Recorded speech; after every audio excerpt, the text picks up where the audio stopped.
Rechacé casarme con la novia de mi hermano, y me acusaron de abusar a su hijo.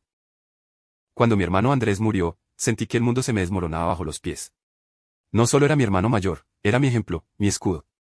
Siempre supe que tenía defectos, demasiado impulsivo, a veces egoísta, pero lo admiraba. Su muerte fue repentina, un accidente de moto en una carretera mojada, justo cuando estaba por convertirse en padre. Marta, su novia, tenía 7 meses de embarazo. El funeral fue un desfile de lágrimas, silencios incómodos y miradas que evitaban el futuro. Pero no tardó en llegar.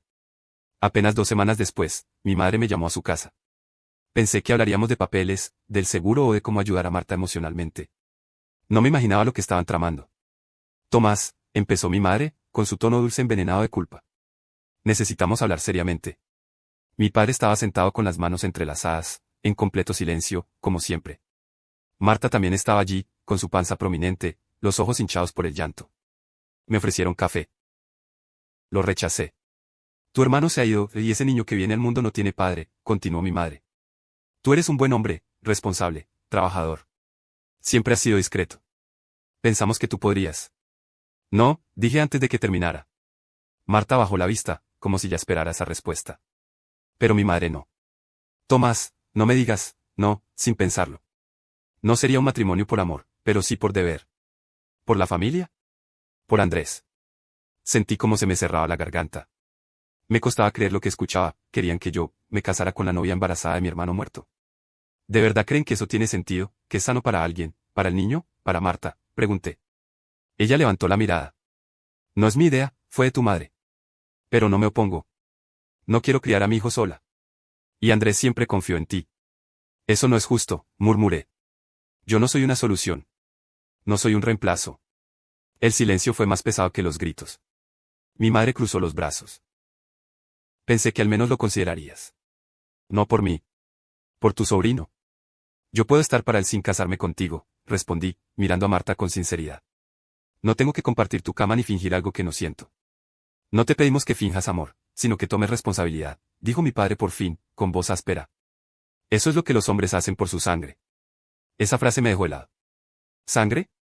Andrés era mi hermano, sí, pero ese niño ni siquiera había nacido. Y ya querían cargarme con una vida, una mentira, una obligación disfrazada de honor. Me levanté. Lo siento. No puedo. Me fui antes de que dijeran más. Afuera, el aire me golpeó con la fuerza de un castigo. Me sentí sucio, como si acabara de traicionar algo sagrado. Pero en lo profundo, una voz me repetía, hiciste lo correcto. Esa noche no dormí. Y no lo sabía entonces, pero había sellado mi destino con esa sola palabra, ¿no? Pensé que después de esa conversación incómoda las cosas se calmarían. Que mi madre aceptaría mi decisión con el tiempo. Que Marta, incluso si se sentía herida, entendería que fingir una familia no era la solución. Me equivoqué. A los pocos días, las llamadas empezaron. Primero, fue mi tía Luisa. ¿Cómo pudiste decirle que no a tu madre? ¿No ves cómo sufre? Es como perder a 2 hijos de golpe. Luego, mi prima Ana, apenas disimulando el reproche. ¿Qué tiene de malo ofrecerle estabilidad a Marta? Si tú no lo haces, ¿quién lo hará?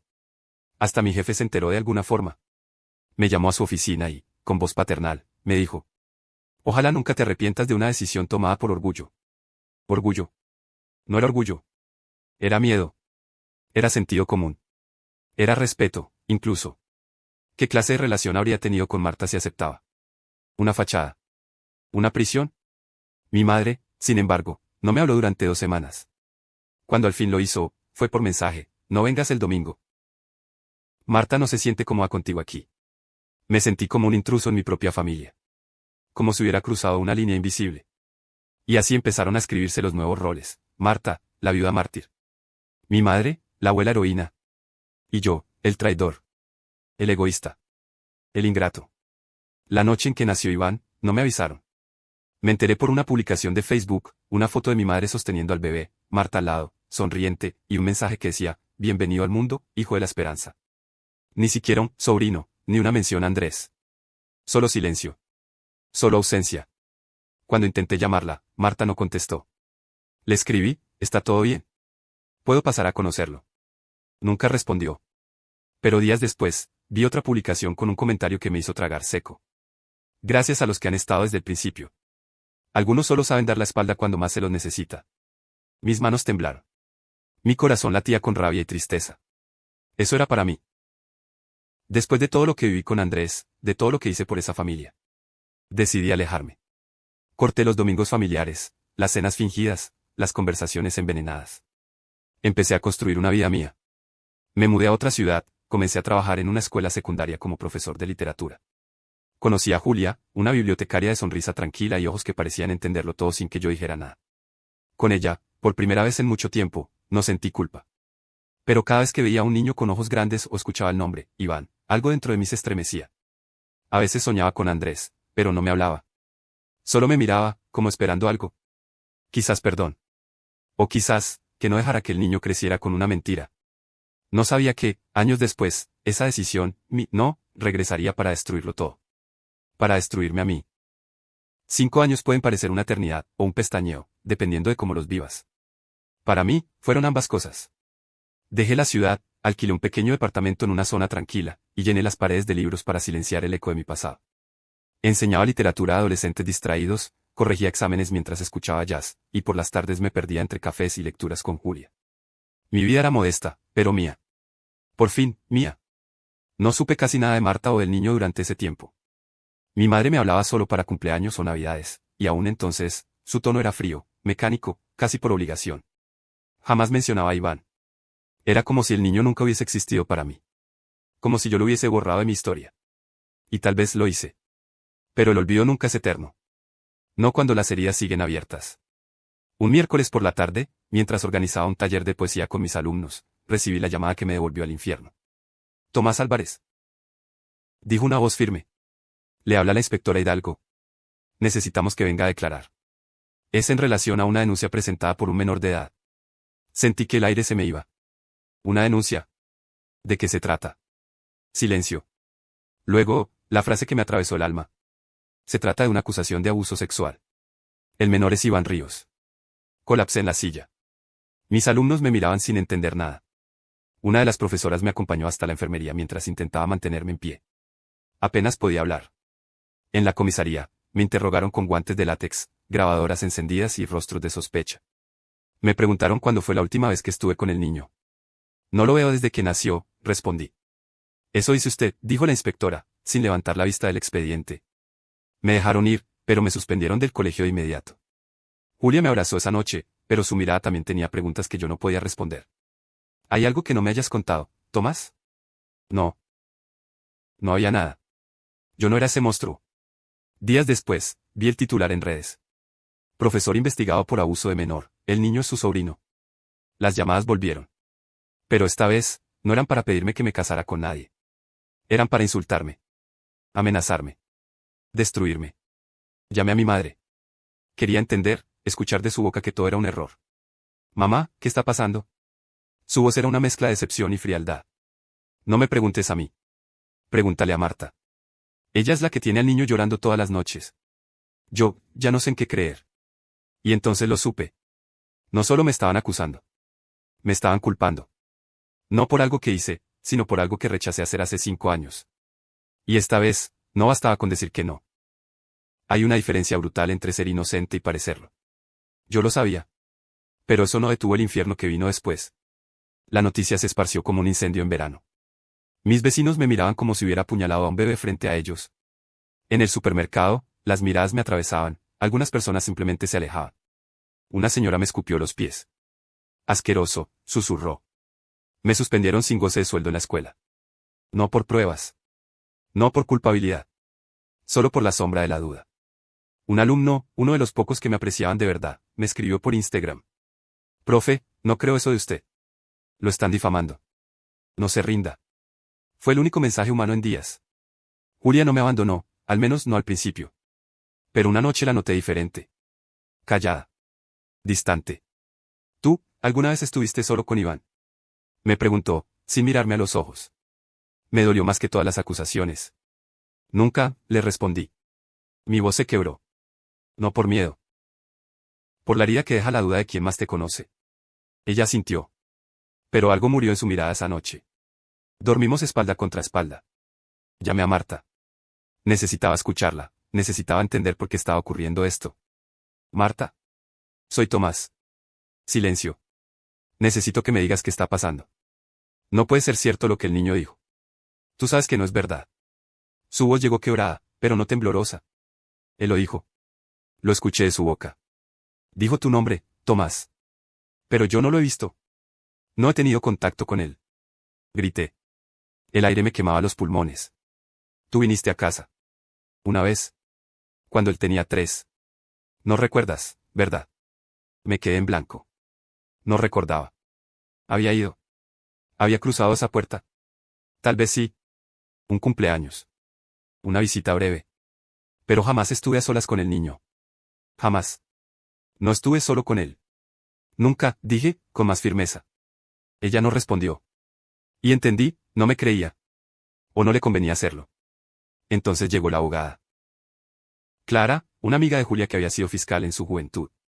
Cuando le conté todo, su rostro se endureció. Esto no encaja, Tomás. Lo que me describes parece una vendetta. Pero necesitamos más que intuición. Iniciamos la defensa. Recopilamos fechas, mensajes, registros. Clara pidió los antecedentes de las visitas que mencionaba. No había ni una sola constancia oficial. Y sin embargo, el testimonio del niño era creíble para la policía. Tenía detalles. Momentos. Y eso me mataba por dentro. Porque si él no los vivió, alguien se los dijo. La pregunta que no me dejaba dormir era brutal. ¿Está mintiendo Iván, o está repitiendo algo que alguien más le hizo? Y si era lo segundo, ¿por qué a mí? ¿Por qué mi nombre? Una noche, Julia se fue. Sin discusión. Sin carta. Solo el vacío en el cajón de su ropa y una nota escueta. No sé en quién creer. Lo siento. Me senté en la cama y lloré. Por mí, por ella. Y por un niño que usaba mi nombre para gritar algo que nadie entendía. Cuando crees haber tocado fondo, siempre aparece una grieta más profunda para tragarte. Después de que Julia se fue, pasé días sin salir. Apagué el celular, cerré las cortinas, dejé de comer. Solo bebía agua y escuchaba mi respiración, como si eso pudiera convencerme de que aún estaba vivo. No era tristeza. Era devastación. Una demolición lenta y precisa de todo lo que alguna vez fui. Clara, la abogada, fue quien me sacó de ese agujero. Tomás, me dijo, sentándose frente a mí con papeles y ojeras de insomnio. Hay incoherencias en la denuncia. Muchas. ¿Qué tipo de incoherencias? Me mostró un reporte, el niño, Iván, había escrito una habitación azul con una lámpara de dinosaurios. Según él, fue ahí donde ocurrió el supuesto abuso. Dijo que fue el tío Tomás quien le pidió que no dijera nada, que era su secreto. Pero yo nunca viví en una casa con una habitación azul. Ni siquiera sabía que le gustaban los dinosaurios. Y eso no es todo, continuó Clara. El testimonio fue guiado. Lo noté desde el vocabulario. Demasiado elaborado para un niño de 5 años. ¿Qué estás diciendo? Que alguien podría haberlo inducido. Consciente o inconscientemente. He visto esto antes. Niños repitiendo frases que escuchan. Confundiendo nombres. Colocando rostros conocidos donde debería haber solo niebla. Un escalofrío me recorrió la espalda. Entonces crees que no fui yo, pero sí alguien más. Clara sintió, seria. Y tengo una sospecha de quién pudo ser. Necesitamos mirar más allá de ti. Más allá del niño. Revisamos el entorno de Marta. Su familia. Sus visitas. Sus redes. Y entonces encontramos algo inquietante. Marta tenía un primo, Damián, que vivía con ella desde hacía 2 años. Supuestamente la ayudaba con el niño. Pero tenía denuncias pasadas por violencia doméstica, aunque ninguna relacionada con menores. Nadie lo ha investigado porque la atención está puesta en ti. Y Marta lo protege, dijo Clara. Sentí náuseas. Era como ver una imagen que se va aclarando lentamente. Solo para revelar un horror peor del que imaginabas. Decidimos pedir una evaluación psicológica independiente para Iván, no la que había ordenado la fiscalía. Fue difícil, pero lo logramos. La psicóloga que lo entrevistó notó algo. El niño tenía miedo, pero no de mí. Cuando le mostraron fotos, su cuerpo se tensó al ver a Damián. No dijo nada. Pero el lenguaje corporal no mentía. Aún así, eso no era prueba suficiente. Necesitábamos más. Testigos, grabaciones, algo. Mientras tanto, yo seguía marcado. Aunque la investigación avanzaba lentamente, el rumor ya me había condenado. Las redes sociales eran crueles. Me acusaban de monstruo, de hipócrita, de lobo con piel de cordero. Mis antiguos alumnos me borraron de sus vidas. Mis colegas, de sus conversaciones.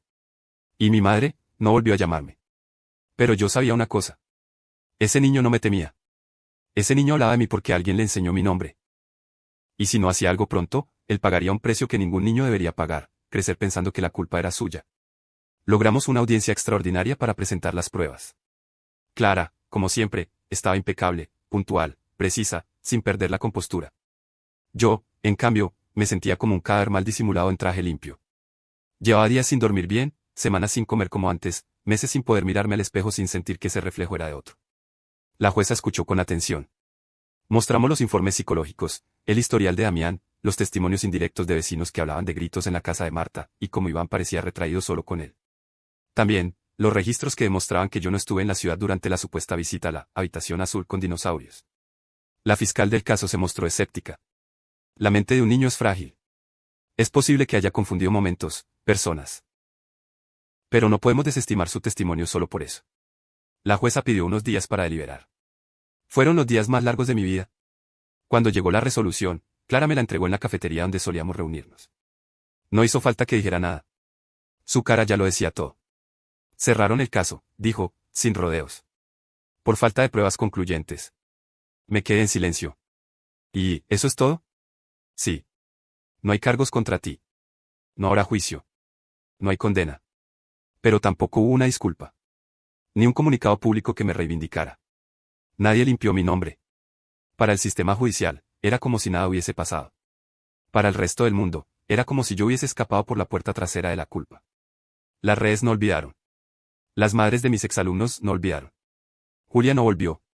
Mi madre, tampoco. Fui absuelto en los papeles, pero condenado en la vida. Intenté volver a la escuela, pero el director, aunque amable, fue claro. No es por ti, Tomás. Es por los padres. No quieren que sus hijos estén cerca de alguien que estuvo envuelto en eso. La palabra, eso, pesaba como un ladrillo. Los pocos amigos que me quedaban se fueron alejando. Nadie quería estar cerca de la tormenta. Era como si mi presencia contagiara sospechas. Y yo los entendía. No los culpaba. No sabía si yo mismo confiaría en mí, si fuera ellos. Y sin embargo, lo más doloroso era pensar en Iván. Un niño de 5 años que probablemente seguía conviviendo con su verdadero agresor. Que había sido manipulado. Que había usado mi nombre porque era el único que le enseñaron a usar sin miedo. Porque yo, de alguna manera, seguía siendo el blanco más fácil. Una noche, en el silencio más absoluto, escribí una carta. No para mi madre. No para Marta. ¿Para Iván? No sé si algún día la leerá. Solo escribí lo que deseaba que alguien le dijera. No fuiste culpable. No fue tu culpa. Y si usaste mi nombre para pedir ayuda, gracias. Porque al menos ahora sé que alguien tenía que escucharte. Aunque nadie quiso. Lloré. No por mí. Por él. La ciudad se convirtió en una prisión sin barrotes. Caminaba por las calles y sentía que todos sabían. Aunque el caso estaba cerrado, mi sombra seguía condenada. Cada vez que escuchaba pasos detrás de mí, me giraba. Cada vez que sonaba el teléfono, pensaba en insultos. Había aprendido a vivir con miedo. Peor aún, con resignación. Hasta que un día, recibí un mensaje anónimo. Solo decía. No fue tu culpa. Mira hacia adentro, no hacia atrás. Él sigue ahí. El número no estaba registrado. No respondí. Pero 2 días después, llegó otro. Damián duerme en la habitación azul. Mi piel se erizó. La habitación que Iván describió. La del testimonio. Damián vivía en ese cuarto. Llamé a Clara. Le conté de los mensajes. Ella se puso seria, más que nunca. Si alguien de dentro está filtrando información, es porque ya no puede callar más, dijo. Necesitamos saber quién es. ¿Y por qué lo hace ahora? Nos movimos rápido. Clara conocía a una periodista con contactos en protección de fuentes. Ella consiguió rastrear el origen del mensaje, venía de una línea prepago, sin registro. Pero luego descubrimos algo más. Era de Rocío, la ex niñera de Iván. Había trabajado con Marta por un año, pero renunció de repente, sin explicación. Clara la contactó. Al principio, negó todo. Pero después de 2 horas de conversación en un café escondido, Rocío se quebró. Yo, no podía más, dijo, llorando. Escuchaba cosas. Gritos. Puertas que se cerraban con seguro. Iván llorando en las madrugadas. Y Damián, susurrando cosas horribles. ¿Por qué no hablaste antes? Preguntó Clara. Porque Marta me pidió que me callara. Me dijo que si decía algo, me arruinaría. ¿Qué diría que yo también lo lastimé? Rocío sacó una libreta. Tenía anotaciones, fechas, fragmentos de conversaciones. Grabaciones de voz. Incluso una foto, Iván dormido, abrazado a una almohada rota, con moretones en los brazos. Sentí que el alma se me partía. ¿Sabes por qué usó mi nombre? Le pregunté. Rocío me miró, con los ojos llenos de pena. Porque Marta lo usaba para asustarlo. Si hablas, el tío Tomás te vendrá a buscar, decía. Él te encierra. Lo convertía en un monstruo imaginario. Para ocultar al verdadero. Esa noche vomité 3 veces antes de poder dormir. ¿Cómo se puede usar el nombre de alguien como cadena para un niño? Todo encajaba. Todo dolía. Rocío accedió a declarar. La nueva investigación se abrió en silencio, bajo reserva. Pero ahora, yo no era el acusado. Era el testigo. El sobreviviente de una mentira. Marta fue llamada a declarar. Su versión se quebró en pedazos en el interrogatorio. Damián intentó huir, pero lo detuvieron en un hotel barato. Llevaba consigo una mochila con 2 pasaportes y dinero en efectivo. Cuando supe que lo habían arrestado, no sentí alivio. Sentí rabia. Porque si la verdad dependía de un milagro como Rocío, ¿cuántos niños no tendrían uno? ¿Y cuántos nombres, como el mío? Seguirían flotando como fantasmas, condenados sin razón, por los pecados de otros. El juicio no fue mediático. Nadie publicó titulares a mi favor. No hubo noticieros limpiando mi nombre ni redes sociales pidiendo disculpas por haberme destruido sin pruebas. Pero al menos esta vez, las cámaras apuntaban a otro rostro, Damián. La sala estaba casi vacía cuando Rocío testificó. Su voz temblaba, pero hablaba con la verdad de alguien que por fin pudo respirar. La jueza escuchaba sin interrumpir. Marta no levantó la mirada ni una sola vez. Las pruebas eran incontestables, grabaciones de amenazas, testimonios de vecinos, y lo más brutal, el dibujo de Iván. Un garabato infantil con trazos temblorosos, donde un hombre grande, sin rostro, encerraba a un niño en una habitación azul. Lo había dibujado en una sesión terapéutica, semanas antes del juicio. Cuando le preguntaron quién era el hombre, dijo una sola palabra. Él. Damián fue condenado a 17 años. Marta fue procesada por encubrimiento, pero evitó la cárcel alegando colapso emocional. Solo le retiraron la custodia de Iván. Mi madre no vino al juicio. Me mandó un mensaje de texto después. Lamento todo. Pero aún no puedo mirarte sin culpa. No respondí. Ya no me quedaban fuerzas para mendigar comprensión. Iván fue acogido temporalmente por una familia protectora. Me ofrecieron visitarlo. Al principio, dudé. ¿Qué derecho tenía yo, después de ser la sombra con la que lo amenazaban? Pero fui. Por él. Por mí. Por cerrar el círculo. Nos vimos en un centro supervisado, con terapeutas presentes. El niño me miró curioso. Sin miedo. Sin rechazo. Solo curiosidad. Me senté a su lado, a una distancia prudente. Le mostré un libro de animales. ¿Sabes cómo hace el elefante? Él sonrió. PRRRCHHH. Hizo, con la trompa imaginaria. Nos reímos. No necesitábamos hablar del pasado. No ese día. Tal vez nunca. Pero antes de irme, me acerqué y le dije. No soy un monstruo, Iván. Lo prometo. Me miró, ladeó la cabeza, y me abrazó. Pequeño, torpe, cálido. Lloré. Por primera vez frente a él. No por el dolor, sino por el alivio. Ese abrazo no borró los años de silencio, ni me devolvió el trabajo, ni me limpió en internet, ni reconstruyó las relaciones que se rompieron. Pero me devolvió algo más importante, la certeza de que mi verdad había llegado donde debía. Hoy trabajo en una biblioteca rural. Enseño literatura a pequeños grupos, organizo círculos de lectura y vivo sin miedo a que toquen la puerta con una orden falsa. No todos confían en mí. Algunos todavía susurran. Otros cruzan la calle. Está bien. No necesito que todos me crean. Solo necesitaba salvar a Iván. Y salvarme de la culpa que alguien más me colgó como cruz. Porque descubrí algo en este infierno. La justicia llega tarde, y a veces cojeando, pero aún así, llega. Y cuando llega, no repara el pasado. Pero te da permiso de tener futuro.